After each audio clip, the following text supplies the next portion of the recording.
ऐका ना, आज मस्त हॉटेलपेक्षाही भारी असा कोलंबी फ्राय करणार आहोत. अतिशय जबरदस्त रेसिपी आहे. व्हिडिओ शेवटपर्यंत नक्की बघा.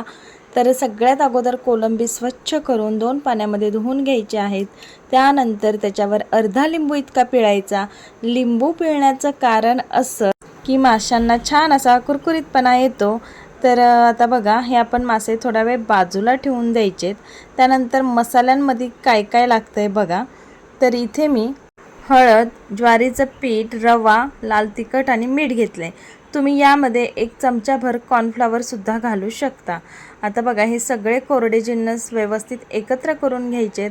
मस्त कोलंबी ह्याच्यामध्ये घोळवून घ्यायचे. छान व्यवस्थित कोटिंग झालं पाहिजे. त्यानंतर फ्राय पॅनवर बघा 2 मोठे चमचे इतकं तेल घालायचं आहे आणि छान तवा कडकडीत गरम झाला की त्याच्यामध्ये एक एक मासा अशा प्रकारे सोडायचा आहे आणि मीडियम फ्लेमवर छान आलटून पलटून फ्राय करून घ्यायचे. तर मीडियम टू स्लो फ्लेमवर हे मासे छान फ्राय करून घ्यायचे. तर एक नंबर होतोय हा मासा, नक्की ट्राय करा. तर चला मग, तुम्हाला हा व्हिडिओ नक्की आवडला असेलच, पण एक गोष्ट सांगते, जरा रेसिपी बघितल्यानंतर कमेंट बॉक्समध्ये कळवत जावा की कशी वाटली रेसिपी. व्हिडिओ आवडला असेल तर लाईक करा, शेअर करा, चॅनलला सबस्क्राईब करा, इंस्टावर असलात तर फॉलो करा. थँक्यू.